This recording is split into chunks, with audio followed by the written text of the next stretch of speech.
మంచిదండి. మరి ఈరోజు సమయాన్ని పోనీక సద్వినియోగం చేసుకుందాం. మరి వాక్యంలోకి వెళ్ళిపోదాం. ఏవండి? నూతన సంవత్సరం. నూతన సంవత్సరంలో ప్రవేశించిన మనం లేదా క్రైస్తవులు చాలా ఆనందంగా ఉన్నారు. ఇకపోతే నూతన సంవత్సరం జనవరి 1 గడిచిపోయిన కాలం. మనం మరి నూతన సంవత్సరపు ఆరాధన కార్యక్రమాన్ని జరిగించుకున్నాం. అలాగే ప్రపంచవ్యాప్తంగా ఉన్న క్రైస్తవులు జరిగించుకున్నారు. ప్రపంచవ్యాప్తంగా ఉన్న క్రైస్తవులందరూ కూడుకున్నారు క్రీస్తుని నూతన సంవత్సరాన్ని ఇచ్చినందుకు. తమ బ్రతుకులో మరొక సంవత్సరాన్ని ప్రవేశపెట్టినందుకు దేవునికి కృతజ్ఞతాస్తుతులు చెల్లించారు.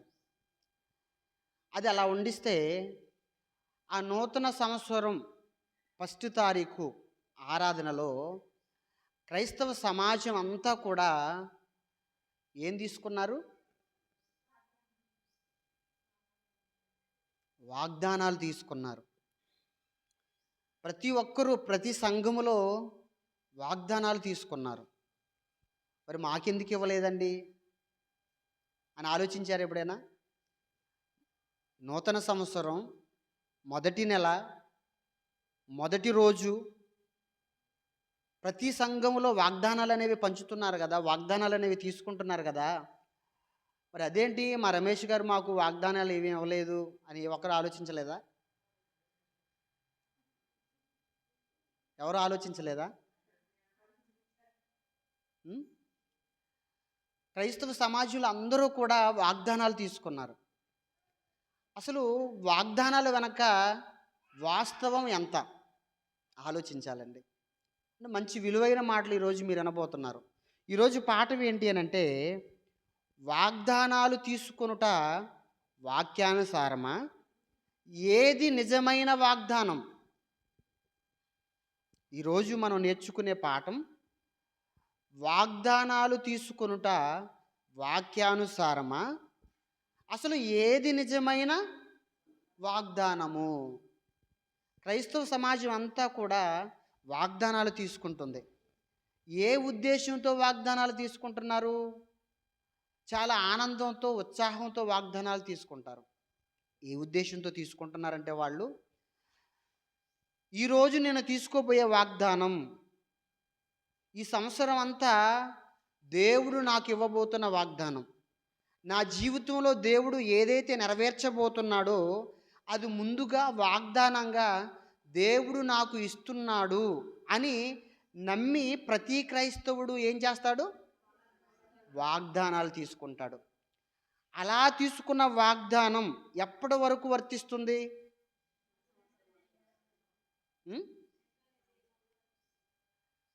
12 నెలలు వర్తిస్తుంది. అనగా సంవత్సరం మరలా 31 జనవరి 1 వచ్చేంత వరకు ఈ సంవత్సరం రోజులు కూడా వీళ్ళు తీసుకున్న వాగ్దానం అనేది వారికి వర్తిస్తుంది. ఆ వాగ్దానం ఎప్పుడులోగా వాళ్ళు నెరవేర్చబడాలి, పొందుకోవాలి అని అంటే 12 నెలల్లోగా వాళ్ళు ఏ వాగ్దానం అయితే తీసుకున్నారో, వారు ఏ వాగ్దానం అయితే పొందుకున్నారో ఆ వాగ్దానం నెరవేర్చబడాలి. అలా నెరవేర్చబడుతుందనే నమ్మకంతోనే దేవుడు ముందుగానే ఈ సంవత్సరం రోజులు నా భవిష్యత్తు ఎలా ఉండబోతుందో, నాకు ఎలాంటి మేలు జరగబోతుందో, నాకు ఎలాంటి ఆశీర్వాదం రాబోతుందో దేవుని దగ్గర నుంచి అని ఆశతో వాగ్దానం అనేది తీసుకుంటున్నారు ప్రపంచ క్రైస్తవులు. ఇలా తీసుకుంటున్న వాగ్దానం ఏదైతే వచ్చిందో అది సంవత్సరం లోపు నెరవేరిపోవాలి, 12 నెలల లోపు నెరవేరిపోవాలి. ఇక వాగ్దానాలలో ఏముంటుంది? ఆశీర్వాదాలు.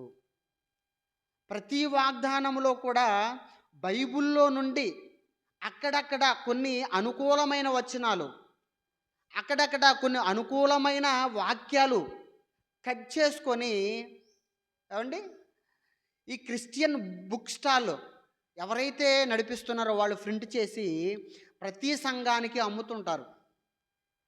వాళ్ళు ఏమి అందులో ప్రింట్ చేస్తారు అని అంటే, బైబిల్లో తమకు అనుకూలమైన ఆశీర్వాద వచనాలు మాత్రమే కట్ చేసి పెట్టుకుంటారు దేవుని వాళ్ళరా.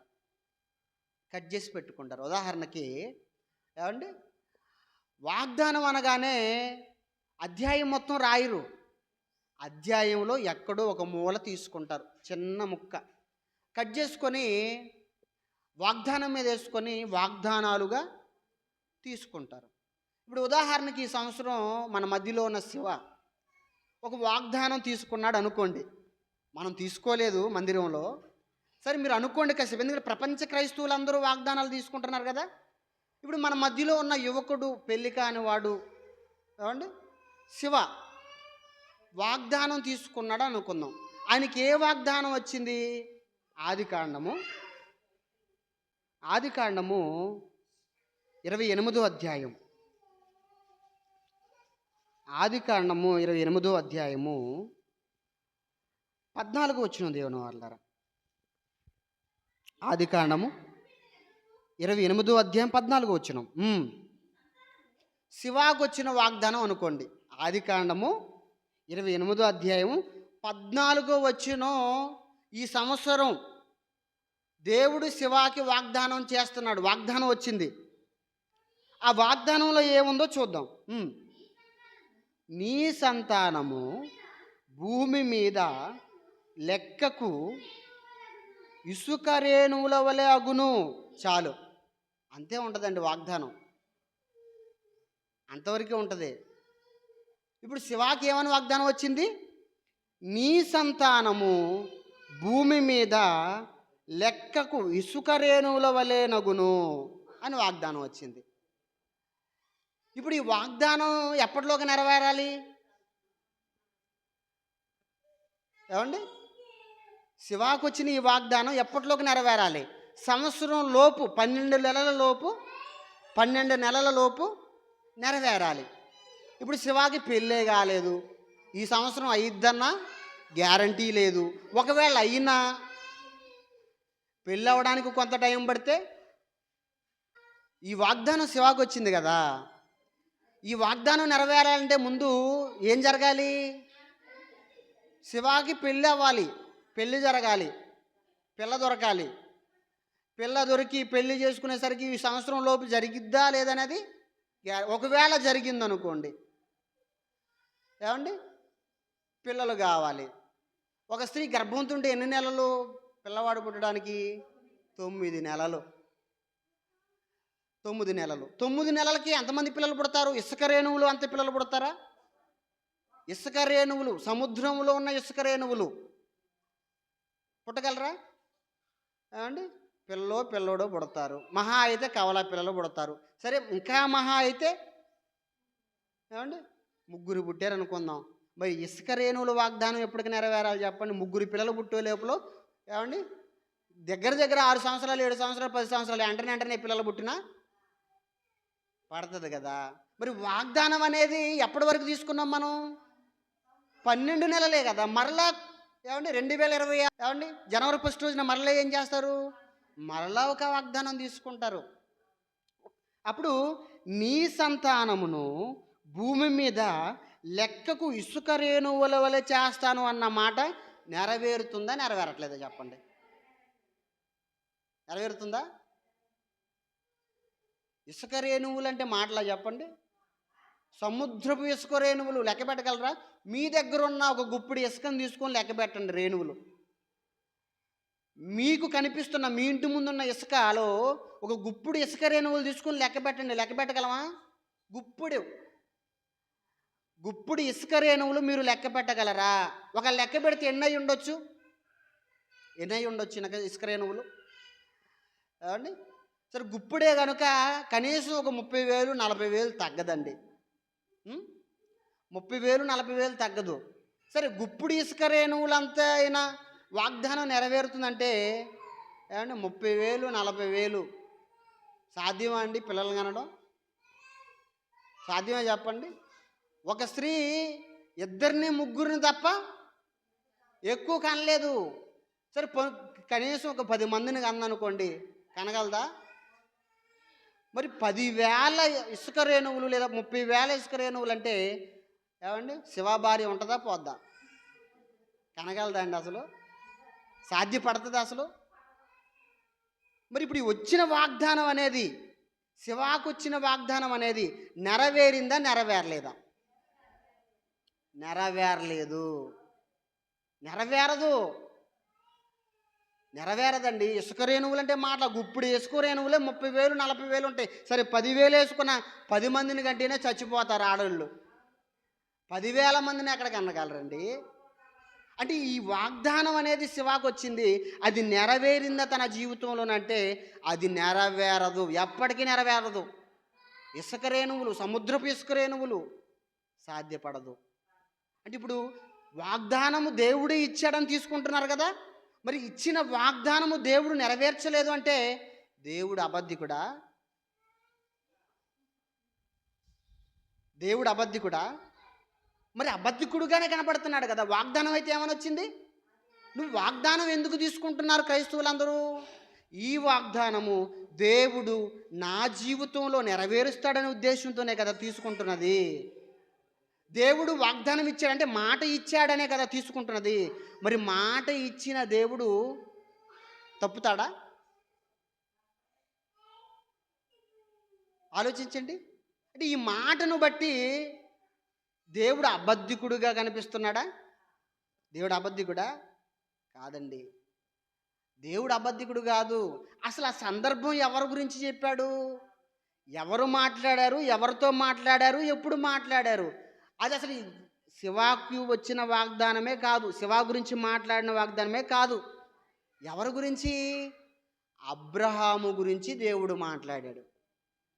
అబ్రహాముకు పిల్లలు లేకపోతే నీ గర్భములో నుండి ఒక వాగ్దాన పుత్రుడు వస్తాడు, ఆయన ద్వారా నేను నీ సంతానమును ఇసుక రేణువుల వలె చేస్తాను అని దేవుడు క్రీస్తు పూర్వం అబ్రహాముతో మాట్లాడుతున్న మాటని కట్ చేసేసి వాగ్దానంలో వేసేసి శివాకు అమ్మేశారు. ఇప్పుడు అబ్రహాము వాగ్దానాన్ని తీసుకొని ఇది నాకు దేవుడు ఇచ్చాడు అనుకోవడం ఎంత మూర్ఖత్వం చెప్పండి. వాగ్దానాలన్నీ కూడా అలాగే ఉంటాయండి. వాగ్దానాలన్నీ కూడా ఆశీర్వాదాలు తప్ప శాపాలు ఉండవు అందులో.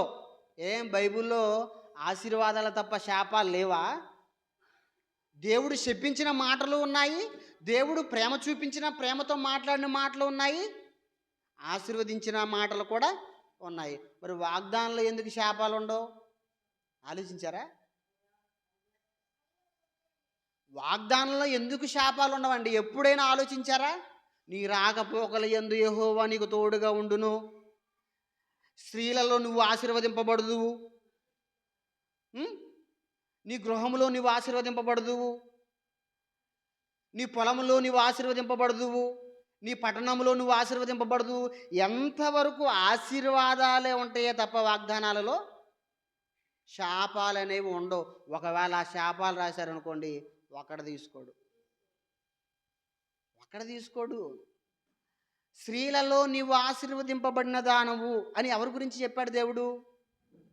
ఏమండి, మరియ గురించి మాట్లాడిన మాట. ఎవరు మాట్లాడారు? ఎలీషబెత్తు. బాప్తిసం ఇచ్చి యోహాను గారి తల్లి ఉంది కదా, బాప్తిసం ఇచ్చి యోహాను గారు తల్లి దగ్గరికి మరియా 6వ నెల గర్భంతో వెళ్తుంది. అప్పటికి నిండు గర్భిణీతో ఉంటుంది ఎలీషబెత్ గారు. అప్పుడు మరియ గారిని చూసి ఎలీషబెత్తు నువ్వు స్త్రీలలో ఆశీర్వదింపబడిన దానవు అని అంటుంది. అది ఎవరి గురించి చెప్పిన మాట? అంటే ఈ రోజున్న క్రైస్తవురాలు గురించా? మరియతో ఎలీషబెత్ మాట్లాడుతుంది. ఆ ముక్కను కట్ చేసేసి వాగ్దానంలో రాసేస్తే ఏమండి, మనం తీసేసుకుంటాం. దాన్ని తీసేసుకొని భలే దేవుడు నాకు ఏం వాగ్దానం ఇచ్చాడు, ఇదిగో నువ్వు స్త్రీలలో ఆశీర్వదింపబడిన దానం అన్నాడని సంకలు కొట్టుకుంటాం మనం. వాస్తవానికి అది నీ గురించి కాదు రాసింది దేవుడు. ఎలీషబెత్ మాట్లాడింది నీ గురించి కాదు. అక్కడ సందర్భం వేరు, సమయం వేరు, కాలం వేరు. అది బాగుంది కదా అని నువ్వు కట్ చేసేసుకున్నావు. వాడెవడో కట్ చేసేసి నీకు అమ్మేశాడు, ప్రింట్ చేసి. దాన్ని కొనుక్కొని నువ్వు నా కోసమే అని చెప్పి ఆ సంవత్సరం అంతా 12 నెలలు అంతా ఆ వాగ్దానం మీద పెట్టే ప్రార్థన చేస్తుంటారండి చెయ్యి. ఆ వాగ్దానం మీద చేయబెట్టే ప్రార్థన చేస్తుంటారు. ఇక బైబిల్ చదవరు, ఏం చదవరు. తెరిస్తే చాలండి, బైబిల్ తెరిస్తే చాలు. వాగ్దానాలు ఎక్కడ ఉంటాయి? బైబిల్లోనే కదా. ఏమండి, వాగ్దానాలు బైబిల్లోనే పెట్టుకుంటారు. మరలా అది మిస్ అయిపోద్దామని వెనక్కి తిప్పి పేరు రాసుకుంటారు దాని మీద. పేరు రాసుకొని ఇక ఎప్పుడు చదివినా, ఎప్పుడు బైబిల్ తీసినా మొదట ఆ వాగ్దానమే చదువుతారు. ఇక బైబిల్ చదువుతారు అమ్మగారు.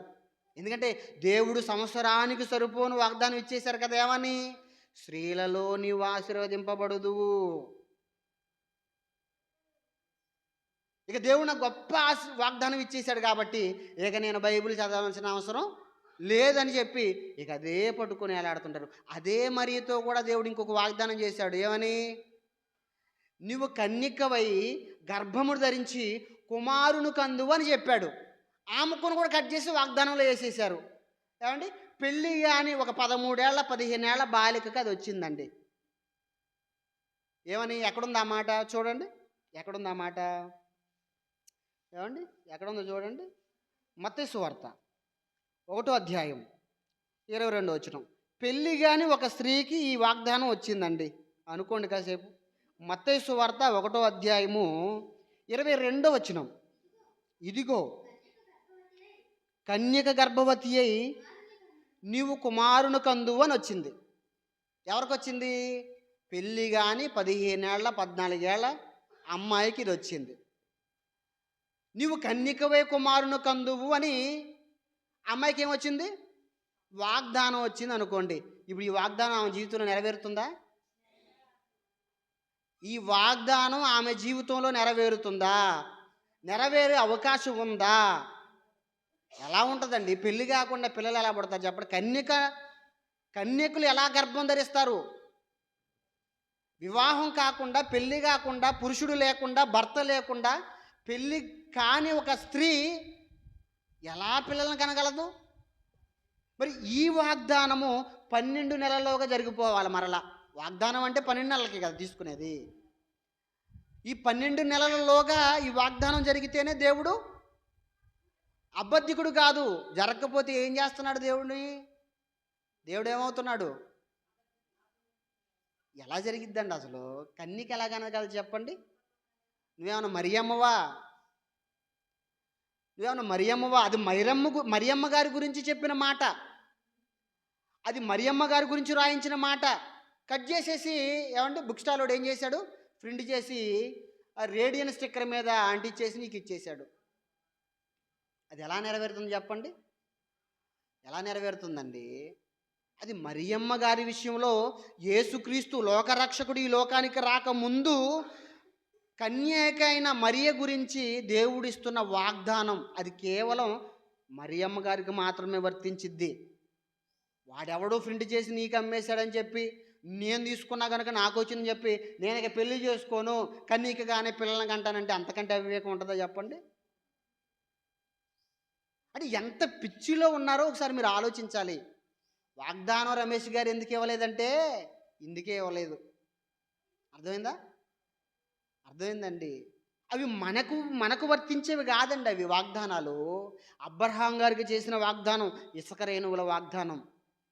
కన్యకవై గర్భమును ధరించి కుమారుని కందు అనే వాగ్దానం మరియమ్మ గారికి చేసిన వాగ్దానం, మనకు చేసిన వాగ్దానం కాదు. ఇసాకుకు ఒక వాగ్దానం, యాకోబుకు ఒక వాగ్దానం. అవన్నీ కూడా వారి జీవితాల్లో నెరవేరిపోయినాయి. అవి బాగున్నాయి కదా అని చెప్పి ఈ పనికిమాలిన వాళ్ళు ఏం చేశారు చెప్పండి? ప్రింట్ చేసి లాభం కోసం, వ్యాపారం కోసం వాడు అంటే బండిల్ వాళ్ళు ప్రింట్ చేసి పెద్ద పెద్ద చర్చిలకు వెళ్ళిపోయి, ఇదిగో మేము ఇన్ని ప్రింట్ చేసామండి, ఇన్ని మంచి వాగ్దానాలు మా దగ్గర ఉన్నాయి, కొనుక్కోండి అని చెప్తే ఏమంటే పాపం తెలియక అమాయకులైన సంఘాలు ఏం చేస్తున్నాయి? కొనుక్కొని ప్రత్యేకమైన కానుక వేసి తీసుకొని చదువుకొని ఆనందపడుతున్నారే తప్ప అవి నీ గురించి చెప్పినవి, నీ గురించి రాయబడినవి కాదు.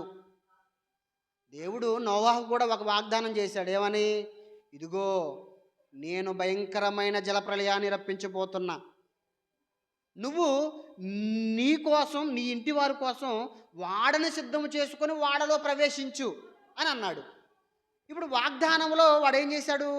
నీవును నీ ఇంటి వారును వాడ సిద్ధము చేసుకుని వాడలో ప్రవేశించుడి అని ప్రింట్ చేశాడు. ఇప్పుడు అదే వాగ్దానం మీకు వచ్చింది. ఎక్కడ కడతారు వాడ? ఎక్కడ కడతారండి? నారాయణపురంలో కడతారా వాడ? ఇప్పుడు మీరు వాగ్దానం తీసుకున్నారు, నీవును నీ ఇంటి వారును వాడ సిద్ధము చేసుకొని వాడలో ప్రవేశించండి అనే వాగ్దానం నీకు వచ్చింది. అది ఎక్కడుంది? బైబిల్ లేనిది చెప్పనండి నేను. బైబిల్ లేనిది బైబిల్ ఓపెన్ యూనివర్సిటీ చెప్పదు. అందుకే బైబిల్ ఓపెన్ యూనివర్సిటీ అంటే మంట. మంట అండి. ఎందుకు? వాస్తవం మాట్లాడతారు కదా, బైబిల్లో ఉన్నది చెబుతారు కదా. అందుకే నచ్చదండి. ఇదేంటండి, ప్రపంచం మొత్తం, దేశాలు మొత్తం పాడేస్తుంటే ఈయన పైనుంచి దిగి వచ్చిందా ఏంటి? నేను పైనుంచి దిగి రాలేదండి. చెప్పే మాటలు పైవాడి దగ్గర నుంచి వచ్చాయి. దేవుడిచ్చిన మాటలు ఇవి. చెప్పాడు నోవాహుతో, చెప్పాడా? ఆదికాండము 7వ అధ్యాయం 1వ వచనం చూడండి. ఆదికాండము 7వ అధ్యాయం 1వ వచనం. యెహోవా నోవాహుతో దేవుడు అంటున్న మాట, యెహోవా, ఈ తరము వారిలో నీవే నా ఎదుట నీతిమంతుడవై ఉండుట చూచితిని. నోవాహు, గనుక ఇదండి వాగ్దానం, నీవును నీ ఇంటి వారును వాడలో ప్రవేశించండి. వాడ సిద్ధం చేసుకుని వాడలో ప్రవేశించండి అని నోవాహుతో చెప్పాడు. అది ప్రింట్ చేసి వీడు మనకు అమ్మేశాడు. ఇప్పుడు అది మనకు వచ్చింది. ఎక్కడ కడతారు మీరు వాడ? చెప్పండి. ఇల్లు కట్టుకోవడానికే డబ్బులు లేవు, వాడ కట్టడం అంటే మాట్లాడండి. నోవాహు కట్టాడు అని అంటే సమస్త శరీరులు, పశువులు, జంతువులు, పక్షులు, వాటన్నిటికీ సరిపోను వాడ కట్టాడు. ఇప్పుడు ఆ వాడ కట్టాలంటే ఊరమ్మాల. ఆ వాడ కట్టాలంటే ఊరమ్మినా రావండి డబ్బులు. మీరు ఎలా కట్టగలరు చెప్పండి? ఇప్పుడు మీకు ఈ వాగ్దానం వచ్చింది. ఈ వాగ్దానం మరలా సంవత్సరంలోగా నెరవేరాలి, 12 నెలల్లోగా నెరవేరాలి. నెరవేరుతుందా? వాడగట్టగలరా? వాడగట్టగలరా? మీ పొలం, మీ ఇంటి స్థలం, మీరున్న ఇల్లు, మీ కిడ్నీలు, మీ లివరు, మీ గుండెకాయ మొత్తం అమ్ముకున్నా కూడా రావా డబ్బులు? రావండి. వాడంటే మాటలా చెప్పండి? వాడంటే మాటలా? మరి ఏంటండి వాగ్దానం వచ్చింది, మరి ఎలా నెరవేరుతుందండి? అంటే నెరవేరడం లేదంటే దేవుడిని ఎలా కనబడుతున్నాడు? అబద్ధికుడుగా కనబడుతున్నారు. దేవుడు అబద్ధికుడు కాదు. దేవుణ్ణి అబద్ధికుడిగా చేశారు ఈ మనుషులు. ఈ వాగ్దానాల పేరుతో వాడు లాభం కోసం ప్రింట్ చేసి నీకు అమ్మేస్తున్నాడు. అది నాకు వర్తిస్తుందో లేదో, నాకు నా జీవితంలో అది నెరవేరుతుందో లేదో తెలియకుండా నువ్వు అది చదువుకొని సంబరపడి 24 గంటలు వాగ్దానం మీద చేసి ప్రార్థన చేస్తున్నావు నువ్వు. ఎంత మోసం అండి! ఏమండి, ఎంత మోసం చెప్పండి. అయినా వాక్యాన్ని కట్ చేసి అమ్ముకునే అర్హత ఎవడిచ్చాడు నీకు? వాక్యాన్ని అమ్ముకునే అర్హత ఎవరికి ఉంది చెప్పండి? ఎవరికీ లేదండి. వాక్యాన్ని కట్ చేసే అర్హత, కట్ చేసి అమ్ముకునే హక్కు వాడికి ఎంతైతే లేదో వాక్యాన్ని కొనుక్కునే అధికారం కూడా మీకు లేదు. వాక్యాన్ని కట్ చేసి కొనుక్కునే అధికారం కూడా మీకు లేదు. వాక్యం అంటే ఏమనుకుంటున్నారండి? వాక్యం అంటే చాలా గొప్పది. వాక్యం అనేది పరిపూర్ణమైనది. ఆలోచించండి దేవుని వారలారా. స్త్రీలలో నీవు ఆశీర్వదింపబడిన దానం అనగానే నాకంటే గొప్పది లేదని మనం అనుకుంటాం. విషయం ఏంటంటే అన్నీ అందులో ఆశీర్వాదాలే ఉంటాయి. అన్ని ఆశీర్వాదాలు. నువ్వు ఏది చూడు. అయ్యగారు కూడా మంచి సెలక్షన్ చేస్తాడండి. అయ్యగారు ఉంటారు కదా, చర్చి నడిపే అయ్యగారు. ఎందుకంటే ప్రత్యేకమైన కానుక వేయబడుతుంది కదా ఎప్పుడు? వాగ్దానం తీసుకునేటప్పుడు.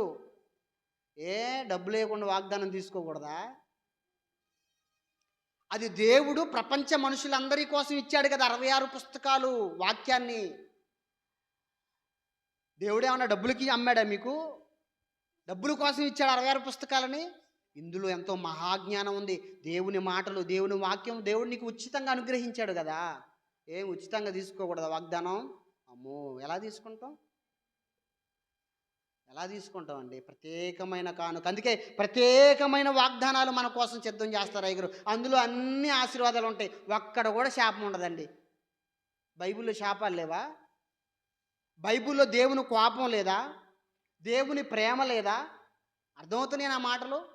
అర్థమవుతుంది అన్నవాళ్ళు చేయొద్దండి. ఎందుకంటే చర్చి రీసౌండ్ వస్తుంది కదండి. అర్థమవుతుందో లేదని నాకు అనుమానం, లోపల ఒక పక్క తడుతుంది. ఆ? అర్థమవుతుంది కదా? బైబిల్లో కేవలం ఆశీర్వాదాలు దీవెనలే మాత్రమే ఉన్నాయా? శాపాలు లేవా? చూపించమంటారా? నన్ను చూపించమంటారా? ద్వితీయోపదేశకాండం చూడండి దేవుని వాళ్ళరా. ఏమంటే చూడాలి, మీ బైబిల్ తెరిచి జాగ్రత్తగా చూడాలి మీరు. ద్వితీయోపదేశకాండము 28వ అధ్యాయం. ద్వితీయోపదేశకాండము 28వ అధ్యాయం 28వ అధ్యాయము 16 వచనం దేవుని వాళ్ళరా. పట్టణములో నీవు శపింపబడుదువు. ఈ వాగ్దానం వచ్చింది అనుకోండి ఎవరికైనా, ఎలా ఉంటుంది? పట్టణములో నీవు శపింపబడుదువు. వాగ్దానం అంటే అంతే ఉంటుంది కదండి.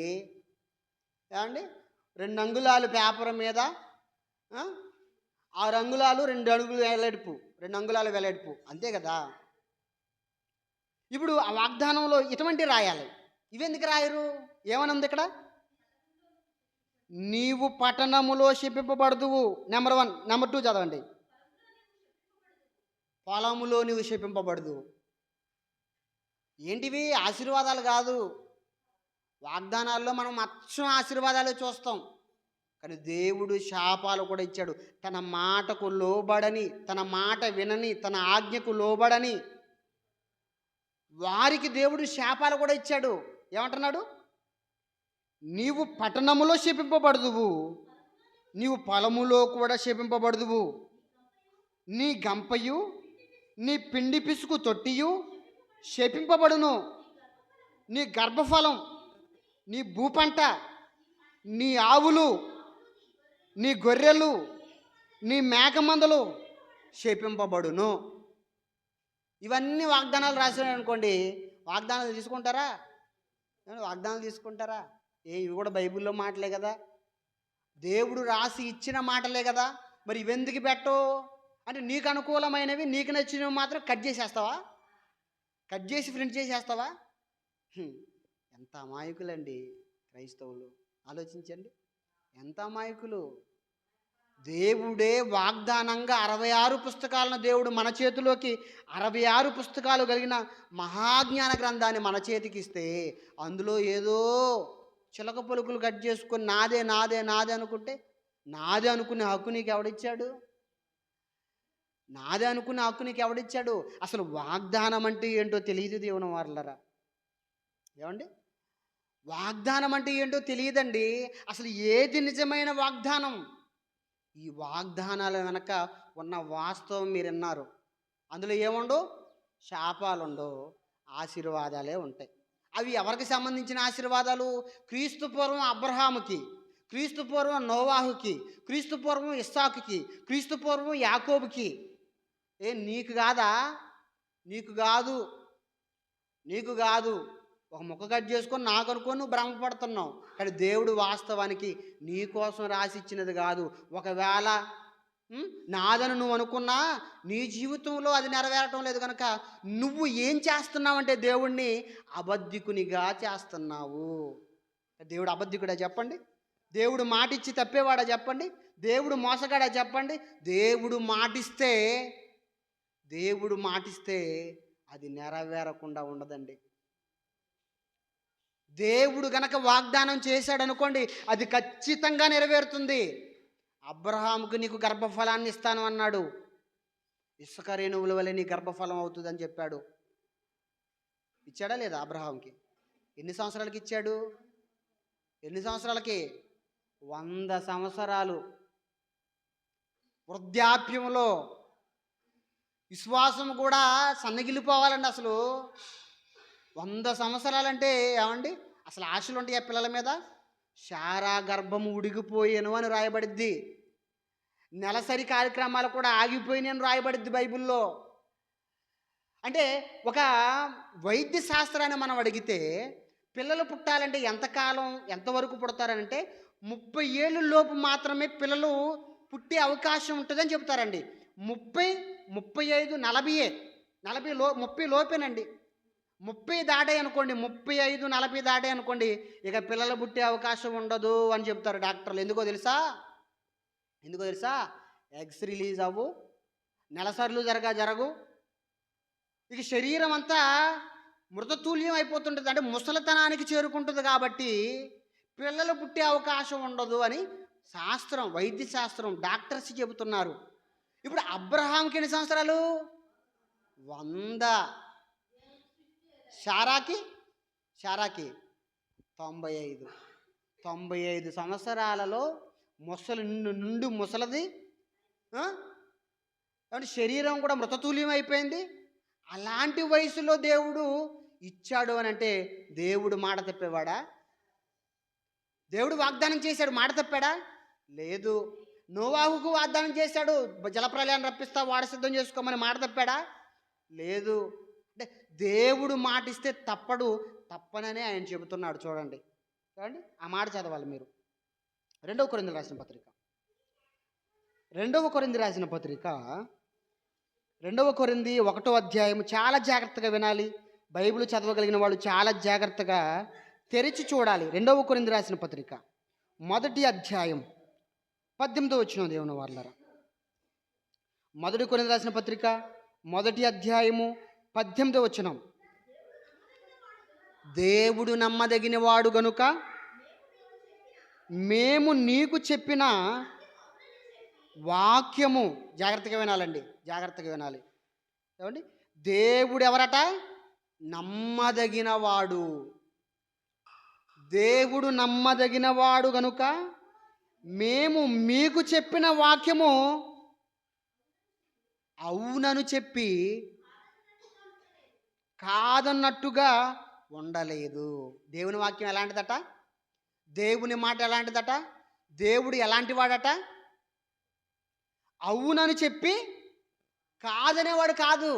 నీకు జరుగుతుందని చెప్పి జరగదనేవాడు కాదు దేవుడు. అదేనండి ఈ మాటలో ఉన్న అర్థం.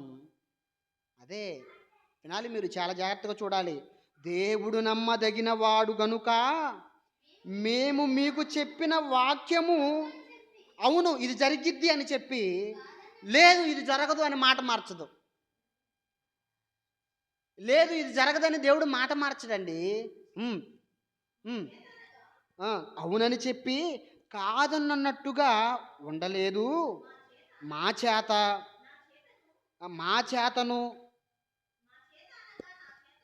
చేత అనగా నా చేతను, సిల్వా చేతను, తిమోతి చేతను మీలో ప్రకటింపబడిన దేవుని కుమారుడగు యేసుక్రీస్తు జాగ్రత్తగా వినాలండి. యేసుక్రీస్తు ప్రభువుల వారు, యేసుక్రీస్తు అవునను చెప్పి కాదను వాడై ఉండలేదు. యేసుక్రీస్తు వారు మాట ఇచ్చారనుకోండి, యేసుక్రీస్తు వారు వాగ్దానం చేశారనుకోండి, యేసుక్రీస్తు వాగ్దానం చేసి మాట ఇచ్చి అది జరిగిద్దని చెప్పి జరగదు అని మాట మార్చేవాడు కాదు దేవుడు. ఇప్పుడు నీకు వచ్చిన వాగ్దానం నెరవేరుతుందా? వాగ్దానం అంటే ఏంటి? దేవుడు నీ జీవితంలో మాట ఇచ్చాడనే కదా అర్థం. నువ్వు అనుకుంటున్నావు, అది నువ్వు అనుకుని నమ్ముతున్న వాగ్దానం కోసం అది నెరవేరుతుందా? నెరవేరడం లేదు. ఎందుకు? అది నువ్వు ప్రింట్ చేసుకొని, కట్ చేసుకొని, కాలం చూడకుండా, సందర్భం చూడకుండా, ఎవరు మాట్లాడుతున్నారో చూడకుండా, ఎవరితో మాట్లాడుతున్నారో చూడకుండా నీకు నచ్చినట్టు నువ్వేం చేసావు? కట్ చేసుకొని పెట్టుకొని ఇది నా కోసమే అని నువ్వు అనుకున్నావు గనుక అది జరగదు. ఎందుకు? అది నువ్వు చేసుకున్నది వాగ్దానం. కానీ ప్రభువు కనుక నీకు వాగ్దానం చేశాడు అనుకోండి, ఆ వాగ్దానం జరిగిద్దని చెప్పి జరగదు అని చెప్పడు. అదే అంటున్నాడు, యేసుక్రీస్తు అవునను చెప్పి కాదను వాడై ఉండలేదు, కానీ ఆయన అవునను వాడై ఉన్నాడు.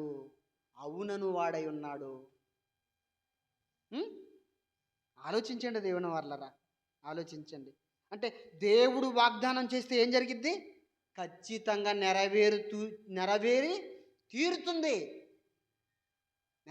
తీరుతుంది అని అంటే వాగ్దానంలో వాస్తవం ఎంత ఒకసారి ఆలోచించండి. ఆ వాగ్దానం నీకోసమా? కాదు. కానీ నీకోసం చేసిన వాగ్దానాన్ని నువ్వు మర్చిపోయావు. నీది కానిది, నీకు వర్తించినది, నీకు సంబంధం లేనిది నాదనుకొని భ్రమపడుతున్నావు. అది కాదు వాగ్దానం. అబ్రహాముకు చేసిన వాగ్దానం, ఇస్సాకుకు చేసిన వాగ్దానం, యాకోబుకు చేసిన వాగ్దానం, నోవాహుకు చేసిన వాగ్దానం. అది కాదు నీ వాగ్దానం. నీకు దేవుడు ఇచ్చిన వాగ్దానం ఒకటి ఉంది. అది క్రైస్తవులు మరిచిపోయారు. నిజమైన వాగ్దానం ఒకటి నీ కోసం ఉంది. నిజమైన వాగ్దానం ఉంది. ఆ వాగ్దానం ఏంటో తెలుసుకొని ముగించుకుందాం దేవుని వాళ్ళరా. ఉందా మన కోసం దేవుడు వాగ్దానం చేసింది? ఏం చేశారు దేవుడు మనకు వాగ్దానం? ఏది నిజమైన వాగ్దానమో ఏమండి స్పీడ్గా చూద్దాం త్వరగా. 2 పేతురు రాసిన పత్రిక 3వ అధ్యాయము 13వ వచనం దేవుని వారలారా. 2 పేతురు రాసిన పత్రిక 3వ అధ్యాయం 13వ వచనం. అయినను మనమాయన వాగ్దానమును బట్టి క్రొత్త ఆకాశముల కొరకును కొత్త భూముల కొరకును కనిపెట్టుచున్నాము. వాటి యందు నీతి నివసించును. దేవుడు మనకిస్తున్న వాగ్దానం. దేవుడు మనకిస్తున్న వాగ్దానం ఏంటో తెలుసా? మనమాయన వాగ్దానమును బట్టి కొత్త ఆకాశమును కొత్త భూమియు కనిపెట్టుచున్నాము అంటున్నాడు. అంటే దేవుడు మనకి కొత్త ఆకాశమును కొత్త భూమిని ఇస్తానని వాగ్దానం చేశాడు. దీనికోసం కనిపెట్టాలి అని చెబుతున్నాడు. ఎంతమంది ఈ వాగ్దానం కోసం కనిపెడుతున్నారు చెప్పండి? ఎంతమందికి తెలుసండి ఈ వాగ్దానం గురించి? దేవుడు మనకు వాగ్దానం చేశాడట. ఏమని? కొత్త ఆకాశమును కొత్త భూమిని ఇస్తానంటున్నాడు. మనకు కొత్త వాగ్దానం గురించే తెలుసు. ఏమంటే 12 నెలలు గడిచిపోతే మరలా కొత్త వాగ్దానం తీసుకుంటాం. మనకి కొత్త వాగ్దానాలు కావాలి. కానీ దేవుడు ఇచ్చే కొత్త ఆకాశం కొత్త భూమిని ఇస్తానన్న వాగ్దానం మాత్రం మనకు అవసరం లేదు కదండి. ఈ క్రైస్తవులకు అవసరం లేదు కదండి. కానీ దేవుడు క్రైస్తవులందరికీ, ఇది ఒకళ్ళకి కాదు, ఇది ఏ ఒక్కరికో కాదు, ఏ వ్యక్తికో కాదు, క్రైస్తవులందరికీ, క్రీస్తుని నమ్మి బాప్తిసం తీసుకున్న వాళ్ళందరికీ దేవుడిస్తున్న వాగ్దానం ఏంటో తెలుసా? మీకు కొత్త ఆకాశమును కొత్త భూమిని ఇస్తాను, దాని కొరకు కనిపెట్టండి అంటే కొత్త వాగ్దానం కోసం కనిపెడతాం మనం. మీకేం అర్థం కాలేదు కదండి? ఏం అర్థమైంది చెప్పండి? కొత్త ఆకాశం ఏంటి, కొత్త భూమి ఏంటి? భూమి పుట్టి 1500 కోట్ల సంవత్సరాలు అయింది. ఈ భూమి ఆకాశాలు పుట్టని శాస్త్రం చెబుతుంటే 1500 కోట్ల సంవత్సరాల క్రితం పుట్టిన భూమి, పుట్టిన ఆకాశం కొత్తది ఎలా అవుతుంది? డౌట్ వచ్చిందా మీకు? కొత్త ఆకాశమును కొత్త భూమిని ఇస్తానంటున్నాడు. వాగ్దానం చేశాడు. వాగ్దానం చేసిన వాడు నమ్మదగిన వాడా కాదా చెప్పండి? ఆయన ఇస్తా అని చెప్పి ఇవ్వనంటాడు, తర్వాత అవునని చెప్పి కాదంటాడు, తర్వాత ఇప్పుడు ఇస్తా అంటున్నాడు. ఎలా ఇస్తాడు? ఈ మనుషులకి ఈ భూమి ఆకాశమే తెలుసు. ఎందుకంటే మనుషులు భూ సంబంధమైన వాళ్ళు కదా, శరీర సంబంధమైన ఆలోచనలతో ఉంటారు కదా. కానీ ఈ భూమిని విడిచిపెడితే ఏమండి 3 లోకాలలో ఒక లోకం ఇది. 1 పరలోకం, 2 భూలోకం, 3 పాతాళ లోకం. దేవుడు మాట్లాడుతున్నది కొత్త ఆకాశం కొత్త భూమి దేవుని గురించి తెలుసా? పరలోకములో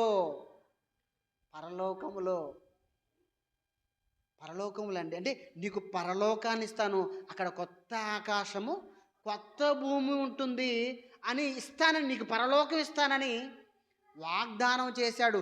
దానికోసం ఎవరైనా ఎదురు చూస్తున్నారా, కనిపెడుతున్నారా? మాకెందుకండి అది? మాకెందుకండి? మరి మీకేం కావాలి? అబ్రహాముది కావాలా? ఇస్సాకుది కావాలా? యాకోబుది కావాలా? మరియ గారిది కావాలా మీకు?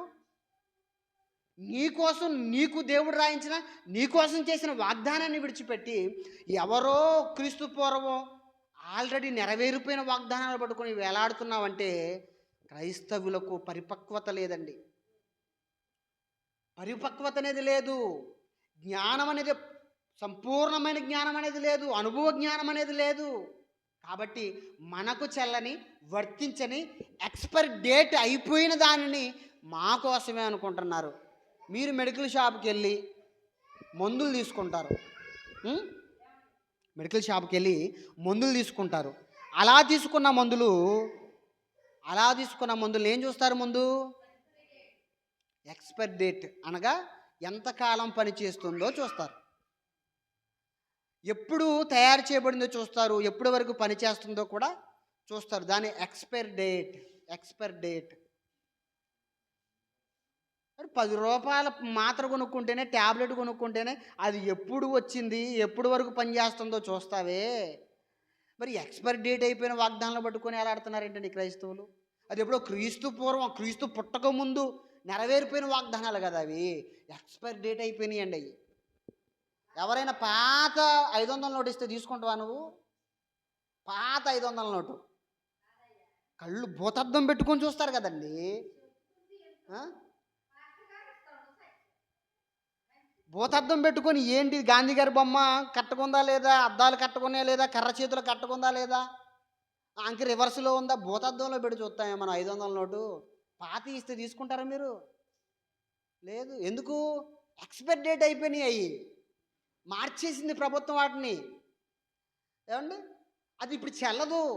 500 నోటు చెల్లదని బాగా తెలుసు, నీకు ఈ జ్ఞానం ఉంది.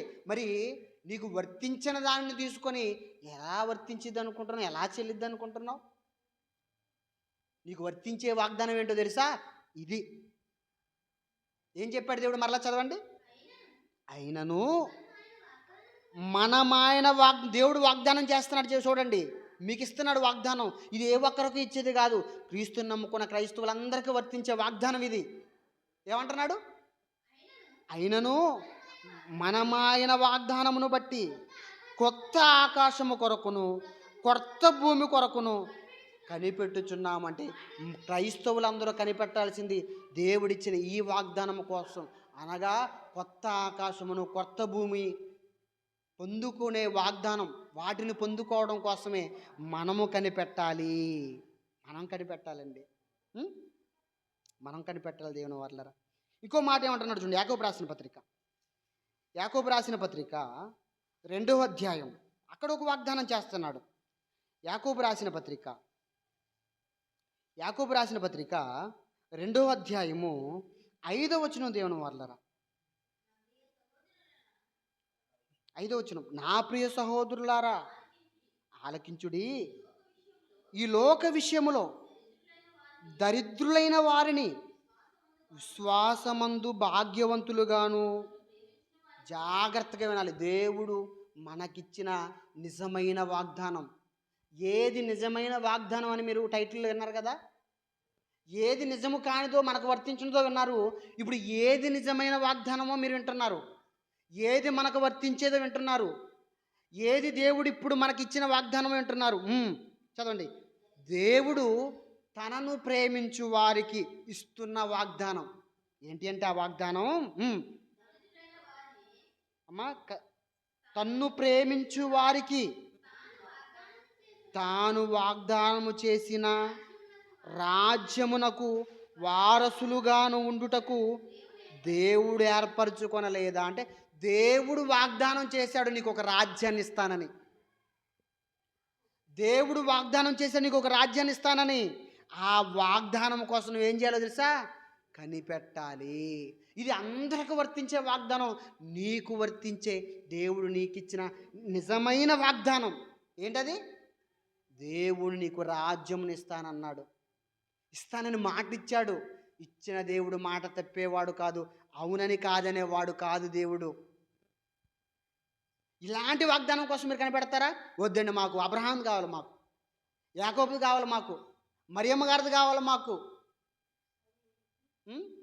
నీకు ఇచ్చింది మాత్రం నీకొద్దు. నీకు ఇచ్చిన దేవుడు, నీకు దేవుడు ఇచ్చిన వాగ్దానం విలువ మాత్రం నువ్వు అర్థం చేసుకోవు, కానీ నీకు వర్తించిన దాన్ని మాత్రం నీకు కావాలి. ఏం నేర్చుకున్నారండి క్రైస్తవులు? ఏం నేర్చుకున్నారు? ఆలోచించాలి దేవుని వారలారా. ఇదండి దేవుడు మనకు చేసిన వాగ్దానం. ఈ వాగ్దానం కోసం ఎంతమంది ప్రయాసపడుతున్నారు, ఈ వాగ్దానం కోసం ఎంతమంది తాపత్రయపడుతున్నారు, ఎంతమంది కనిపెడుతున్నారు, ఎంతమంది ప్రయాసపడుతున్నారు. ఈ వాగ్దానం దేవుడు నీకిచ్చాడు. ఇప్పుడు నీకిచ్చిన వాగ్దానాన్ని నువ్వేం చేయాలో తెలుసా? దేవుడు నెరవేర్చడో, నువ్వు నెరవేర్చుకోవాలి. నువ్వు కష్టపడి నెరవేర్చుకోవాలి. నీకు రాజ్యముని ఇస్తానన్నాడు అంటే కడుపు నిండా తిని త్రాగి ఈ లోకంలో ఎంజాయ్ చేస్తే నీకు రాజ్యమునివ్వడు. నువ్వు నీతిగా, నిజాయితీగా, పవిత్రంగా ఈ భూమి మీద దేవుడు నీకిచ్చిన పనులన్నీ పూర్తి చేసి నువ్వు యోగ్యత సంపాదించుకుంటేనే దేవుడు నీకిచ్చిన ఈ వాగ్దానము నెరవేరుతుంది. దేవుడిచ్చిన వాగ్దానం, దేవుని రాజ్యాన్ని దేవుడు నీకు ఇస్తాడు. దీనికోసం ఆలోచించే వాళ్ళు ఉన్నారా? లేదు, లేదు. ఆకాశ మహాకాశాలు పట్టనంత ఆశీర్వాదం కుమ్మరిచ్చే అంటారు. ఏంటది? అంత ఆశీర్వాదం, పట్టజాలనంత ఆశీర్వాదం. ఏం కుమ్మరియాలి? సొదొమ గుమ్మరిలో కుమ్మరిచ్చాడు కదా. ఏంటయ్యి? అగ్నిగంధకాలు అవి కుమ్మరియాలండి వీళ్ళ మీద. నీకు వాక్యం అయితే తెలియదు, వాక్యం అయితే వినవు, వాక్యం అయితే అర్థం చేసుకోవు. ఒకళ్ళు ఎప్పుడన్నా ఒకసారి వచ్చినా ఫుల్ గురకబెట్టి నిద్రపోవటం వెళ్ళటమేనా? ఇవి మాత్రం అర్థం చేసుకోగానే పట్టజాలనంత ఆశీర్వాదం. పట్టజాల ఆకాశపు తూములు తెరవాలట. ఏమండి? ఆకాశపు తూములు తెరిచి ప్రభువా పట్టజాలనంత ఆశీర్వాదం కుమ్మరించయ్యా నా మీద అని ప్రార్థన చేస్తుంటారండి. ఆకాశపు తూములు తెరితే ఉంటావా నువ్వు అసలు భూమి మీద? నోవాహు కాలంలో తెరిచాడు. ఏంటయ్యి? ఆకాశపు తూములు. ఏమైంది? అరారాతు పర్వతాలు కూడా మునిగిపోయినాయి. అసలు నువ్వేం ప్రార్థన చేస్తున్నావు నాకు అర్థమవుతుందా? ఏం ప్రార్థన చేస్తున్నావు అర్థమవుతుందా? ఏ దేశం అంతా నాశనం అయిపోవాలనుకుంటున్నావా నువ్వు? దేశం అంతా నాశనం అయిపోవాలనుకుంటున్నావా? ఆలోచించండి దేవుని వారలారా. వ్యర్థమైన ప్రార్థనలు చేయకండి. దేవుడు అంగీకరించే ప్రార్థన చేయాలి, విలువైన ప్రార్థన చేయాలి. దేవుడు నీకు ఇచ్చిన వాగ్దానాన్ని అయితే నువ్వు గాలికి విడిచిపెట్టావు. నీకు వర్తించని, నీకు చెల్లని, ఎక్స్పైర్ డేట్ అయిపోయి ఆల్రెడీ నెరవేరిపోయినా ఎవరికో సంబంధించిన వాటిని తెచ్చుకొని మాత్రం తగిలించుకొని నా కోసం నా కోసం నా కోసం నీకోసమా? నీకోసమా? నువ్వు మరియమ్మవా ఏమన్నా? నువ్వు అబ్రహాము ఏమన్నా? నువ్వు నోవాహువా ఏమన్నా? ఆలోచించాలి దేవుని వారలారా, ఆలోచించాలి. దేవుడిచ్చే నిజమైన వాగ్దానం ఏంటో తెలుసా? నీకు నిత్య జీవం ఇస్తానన్నాడు. వాగ్దానం చేశాడు దేవుడు. చూడండి, జీవ కిరీటం ఇస్తానన్నాడు. చూడండి ఏమండి, మనం వాక్యపఠనం చేసుకున్నాం కదా. 2 తిమోతి రాసిన పత్రిక 1వ అధ్యాయము 1వ వచనం దేవుని వారలారా. క్రీస్తు యేసునందున్న జీవమును గూర్చియు వాగ్దానమును బట్టి దేవుని చిత్తము వలన క్రీస్తు యేసునందు అపోస్తులుడైన పౌలు మీ కుమారుడగు ప్రియకుమారుడగు తిమోతికి శుభమని చెప్పురా అనేది చాలండి. పై మాటలు ఏమంటున్నాడు? యేసుక్రీస్తునందున్న జీవమును గూర్చిన వాగ్దానం. జీవమును గూర్చిన వాగ్దానం. దేవుడు మనకిచ్చిన వాగ్దానం ఏంటట? నీకు జీవాన్ని ఇస్తాను, జీవ కిరీటాన్ని ఇస్తానన్నాడు దేవుడు. ఎంపీ కిరీటం కాదు, ఎమ్మెల్యే కిరీటం కాదు, సర్పంచ్ కిరీటం కాదు, జీవ కిరీటం. ఏ కిరీటం పనిచేస్తున్నాను దీని మీద చెప్పండి? దేవుడిచ్చిన వాగ్దానం ఏంటో తెలుసా? నీకు జీవ కిరీటం ఇస్తానన్నాడు. ఈ జీవ కిరీటం ఇస్తానన్న వాగ్దానం కోసం ఎంతమంది ఎదురు చూస్తున్నారండి? ఎంతమంది ఎదురు చూస్తున్నారు? ఏమండి, జీవ కిరీటం వద్దండి, మాకు అగ్ని కిరీటం కావాలనుకుంటున్నారా? జీవ కిరీటం మాకెందుకండి? మరి యేసుక్రీస్తులా మొల కిరీటం కావాలా? అది అసలే వద్దు మనకి, అది అసలే వద్దండి మనకి. దేవుడు చేసిన వాగ్దానం ఏంటో తెలుసా? మీకు జీవ కిరీటం ఇస్తాను అన్నాడు. అనగా నువ్వు చచ్చిపోతే మరలా నీకు జీవాన్ని ఇస్తానన్నాడు. నువ్వు నా కోసం బ్రతికి చనిపోతే నేను చేసే వాగ్దానం ఏంటో తెలుసా? మృతుల పునరుద్ధానమందు క్రీస్తు 2వ రాకడలో మరలా నిన్ను జీవింపచేస్తాను. వినాలి జాగ్రత్తగా. మరలా జీవింపజేస్తానన్న వాగ్దానం చేశాడు. ఈ జీవం ఈ జీవ కిరీటం కోసం ఎదురు చూస్తున్నామా మనం? ఈ వాగ్దానం తెలుసా అండి మనకి? ఇది ప్రపంచ క్రైస్తవులు అందరి కోసం చేసిన వాగ్దానం అండి. దీనిని మర్చిపోయి నీ రాకపోకల యందు యెహోవా నీకు తోడుగా ఉండునంటే అది కత్తిరించేసుకొని బండి మీద అతికించుకున్నామండి. నాకు 2 బళ్ళు ఉన్నాయి, ఒకదాని మీద కూడా ఉండవండి. ఏమని రాపించానో తెలుసా? నేను నిజమైన మార్గదర్శి క్రీస్తు యేసే. మెసేజ్ ఇవ్వాలండి, ఆలోచించాలి. నీకు వర్తించిన దానిని ఎవరికో క్రీస్తు పూర్వం ఇశ్రాయేలుకి చెప్పిన దాన్ని కట్ చేసుకొని బాగుంది కాదని రాకపోకలు ఏంది? నువ్వు దేనికి దొంగతనానికి వెళ్ళినా రాకపోకలకు తోడుండాలి దేవుడు? నువ్వు వ్యభిచారానికి వెళ్ళినా రాకపోకలకు తోడుండాలా దేవుడు? నువ్వు మర్డర్ చేయడానికి వెళ్ళినా దేవుడు నీకు రాకపోకలు ఏం తోడుగా ఉండాలా? అసలు ఏం పెడుతున్నావు నువ్వు వెహికల్ మీద? స్మగ్లింగ్ రవాణా చేసిన నీకు రాకపోకలు ఏం తోడుగా ఉండాలా దేవుడు? దేవుడు ఇచ్చిన మాటల్ని అపార్థానికి వాడుకుంటున్నారండి, స్వలాభాలకు వాడుకుంటున్నారండి. అది మన కోసం రాసిచ్చిన మాట కాదు, అది మనకు చేసిన వాగ్దానం కాదు.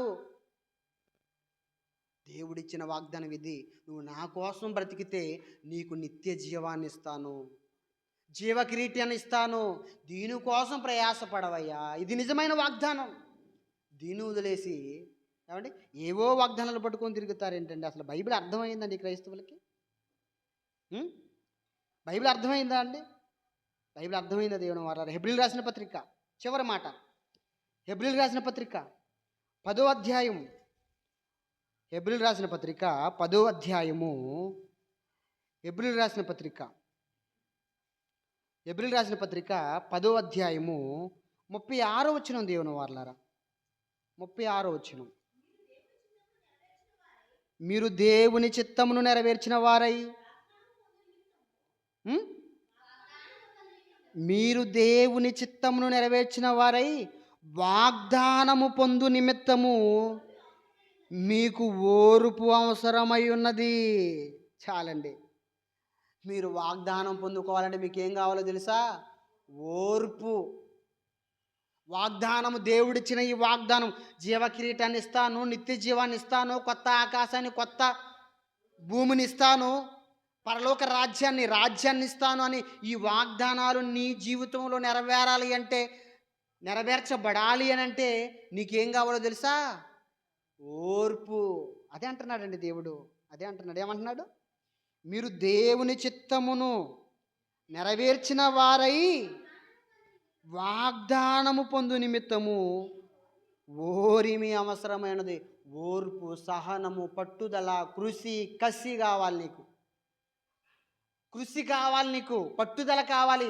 నువ్వు జీవ కిరీటాన్ని కొట్టాలి అంటే, నువ్వు కిరీటాన్ని కొట్టాలి, బహుమానాన్ని కొట్టాలి అంటే, ఈ వాగ్దానం నీ జీవితంలో నెరవేరాలి అంటే నువ్వు ఏమండి ప్రతిరోజు కడుపు నిండా తిని బాగా దుప్పటిదాన్ని ముసుకేసుకొని నిద్రపోతే కొట్టలేవు. నువ్వు 24 గంటలు నీ పనుల మీద ఉంటేనే, నీ వ్యక్తిగతమైన విషయాలను చూసుకుంటేనే నువ్వు కొట్టలేవు. ఎప్పుడు భార్య, భర్త, పిల్లలు, కుటుంబం, సంసారం, సాగరం అనుకుంటే నువ్వు ఆ సాగరంలో ఈదేవనుకో నువ్వు కొట్టలేవు. నువ్వేం కొడతావు తెలుసా? బాగా అల్సర్ కొడతావు, బీపీ కొడతావు, షుగర్ కొడతావు. చివరికి నువ్వు ఏంటి? నువ్వు కొట్టేవి ఏంటంటే రోగాలు. వాటిని సంపాదించుకుంటావు నువ్వు ప్రయాసపడి పరిగెత్తి. ఫేస్బుక్లో మంచి వీడియో వచ్చిందండి. ఏంటో తెలుసా వీడియో? ఒక మనిషి ఏమండి వెనకాల బ్యాగ్ కర్రకి కాసులు, డబ్బు. పరిగెడుతూ ఉంటాడు, అందదు అది. వాడు పరిగెడుతూ ఉంటాడు, అందదు. పరిగెడుతూ ముసలోడైపోతాడు, పరిగెడుతూ జుట్టు ఊడిపోతుంటుంది, పరిగెడుతూ నడవలేకపోతుంటాడు, పరిగెడుతూ అస్థిపంజరం అయిపోతాడు. అలా పరిగెడుతూ అలా గోతులో పడిపోతాడండి, 6 అడుగుల గోతులో. అంటే మనిషి ఆ చిత్రంలో ఏం పరమార్థం ఉందంటే, ఇదిగో మనిషి కోసం తన జీవితకాలం అంతా డబ్బు కోసమే పరిగెడుతూ చివరికి ఎక్కడ విశ్రాంతి తీసుకుంటున్నాడంటే 6 అడుగుల గోతులో. వాడు అందుకున్నా ఉపయోగం ఉందా? ఆఖరికి ఎముకలు గూడై సమాధికి చేరుకుంటున్నాడు. అవి కొట్టాలని మనం ప్రయత్నిస్తాం, కానీ జీవ కిరీటాన్ని కొట్టాలని టార్గెట్ పెట్టుకుంటారా మీ జీవితంలో? ఏదేమైనా చచ్చిపోతే నేను తిరిగి లేవాలి, చచ్చిపోతే నిత్య జీవాన్ని చూడాలి, పరలోకం చేరాలని ఆ పట్టుదల మనలో ఉందా చెప్పండి? పట్టుదల, టార్గెట్. క్రీడాకారులు ఉంటారండి, ఛాంపియన్స్ ఉంటారా? పట్టుదలండి, కృషి, పట్టుదల. వాళ్ళు లేపుతున్న ఏమంటే ఆ వెయిట్ లిఫ్ట్స్ కానీ, వాళ్ళు పరిగెడుతున్న విధానం కానీ, వాళ్ళు చేస్తున్న ఎక్సర్సైజ్ కానీ కఠినంగా ఉంటుందండి. అయినా సరే ఏమైనా సరే కప్పు కొట్టాలి, ఏమైనా సరే మెడలు కొట్టాలి. అది వాళ్ళకున్న గోల్. మరి నీకున్న గోల్ ఏంటి? నీకున్న గోల్ ఏంటి? బొందు చేయించుకోవాలా? బంగారం చేయించుకోవాలా? డబ్బు సంపాదించాలా? బొందు కాదండి. బొందులో ప్రాణం ఇచ్చిన దేవుణ్ణి ఇచ్చే కిరీటాన్ని కొట్టాలి. బొందు కాదు ముఖ్యం. దేవుని చేతిలో బందీ అయిపోయాం అనుకో మనం, బొందు మన మెడలో ఉంచరు, చెవులకు దుద్దులు ఉంచరు, ఏమండి వేలుకున్న ఉంగరాన్ని ఉంచరు, ఏం ఉంచరు. బొందు బొందు బొందు బొందులో ప్రాణం ఉన్నంతకాలం బొందు బొందు. ఒక ఆవిడ ఉందిలేండి, బొందు కోసం ప్రయాసపడి ప్రయాసపడి ప్రయాసపడి ఎన్నో బాగొట్టుకొని చివరకు బొందు లేదు, వయసు లేదు, ఆరోగ్యం లేదు. ఆలోచించండి దేవుని వాళ్ళరా.